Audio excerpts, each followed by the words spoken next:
Number 1. The awesome D-pad. There are other emulators in the market that doesn't actually have the D-pad and action buttons in a comfortable position due to joysticks or other hardware conditions. The Miyoo Mini Plus, in the other hand, does the job perfectly. It's easily considered to have one of the best D-pads in the market today, even when compared to more expensive devices. So if you plan to play games that doesn't really require a joystick, like 99% of the PS1 library, this might be for you. Before we move to number 2, let's get a quick look at the specs of this little powerhouse. Here we have the box, which is pretty good looking, to be frank.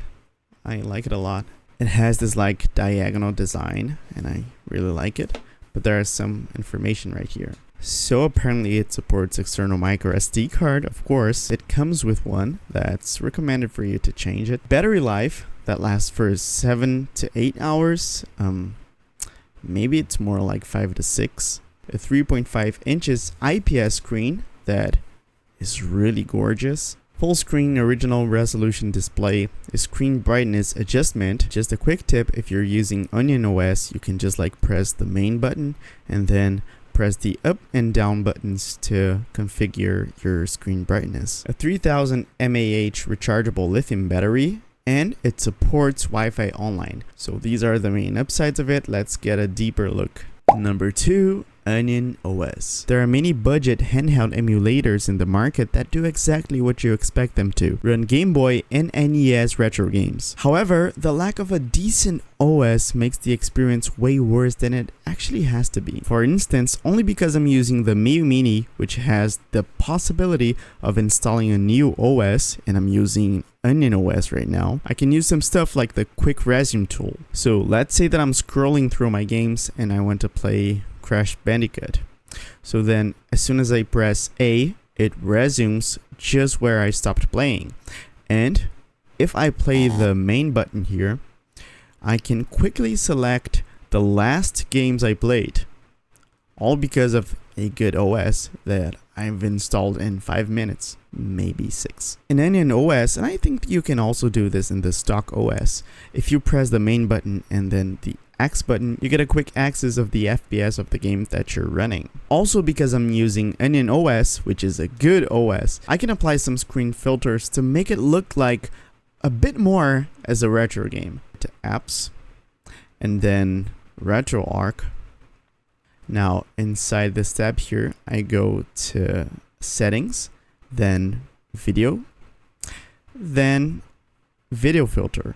So now I have tons of filters to choose from. I kind of like this grids, then LCD 2X, and then the bright one, the light one. So you've selected your filter. Now you go back, then configuration file, and then save current configuration.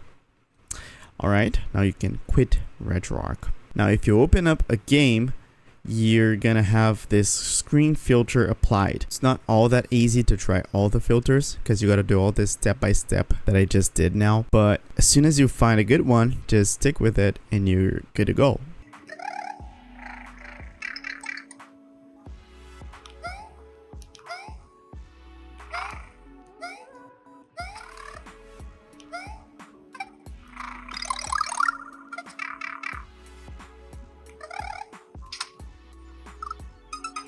There are also other Onion OS features, like if you head to apps, then we've got some other stuff here, like you can use it as a music player, so drag your songs to the SD card.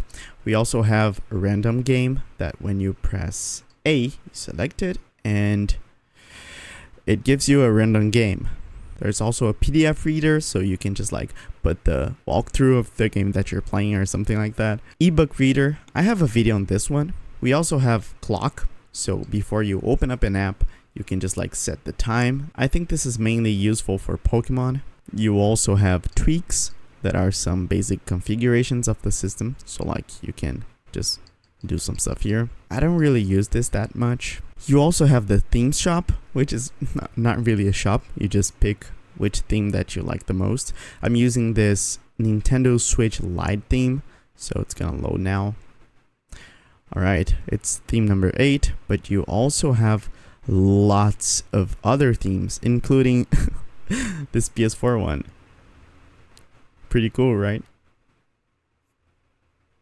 And believe it or not, these are only the ones that I've enabled. So if you head to Package Manager, here you can select more apps that you may or may not be interested in. So you've got this activity tracker, and actually let me show you what this does right now. In Onion OS, you have this activity tracker, and selecting it here, you can get a quick summary of what you've been playing and for how long. You also have some other things. You can see that most of them I've turned off because I don't use them, but you have all of these different apps that come native in the Onion OS system. And one day Nintendo DS is also gonna be available as a native Onion OS system.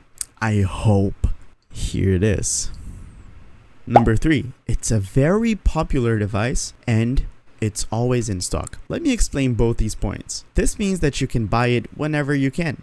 No pressure. Its predecessor, the Miyoo Mini, which is considerably smaller, had a serious stock problem. It has something to do with the screen model that was used. That was actually a phone screen since it was so small. What happens is that it quickly became hard to manufacture, and making a bigger product, like this one, would easily solve this problem and even others like the ergonomics. And yeah, this one is way more comfortable. Even though it's not a horizontal device, these are by definition more comfortable. But for a vertical design like the OG Game Boy was, this is great. One thing not many people think about is the advantages of buying a device that everyone's talking about. What makes it way more easy to enhance your experience as a whole? Need tutorials on how to install a custom OS? There's a subreddit just for you, and hundreds of videos on YouTube. Need a new screen protector? There you go. Need a new case? There you go. Need a new grip? There you go. Number 4, the Miyoo Mini comes with Wi-Fi. This opens up possibilities that were just not present in the last model.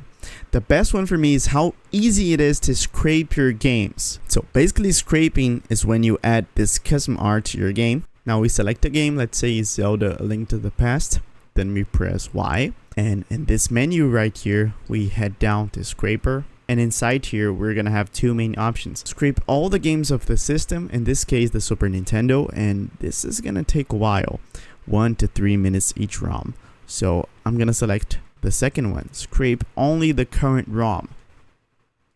Now we wait. This can be done to any game you want. Number 5, the price. For $60, this device is considerably user-friendly in my perspective. Lots of decent retro emulators will start off usually around $90. However, even being considerably cheaper, this one comes out of the box with a screen protector, a protective case, a removable battery that can be changed whenever you need, and an SD card full of games. For those who don't know how to download their own, you might take that one for granted, but don't forget that lots of people, especially the ones that grew up with these systems, may not know that much of tech or maybe nothing at all. So this just makes things easier. However, everyone strongly recommended to replace this as soon as possible since it's a quite generic SD card and might fail after some time of use, so sad.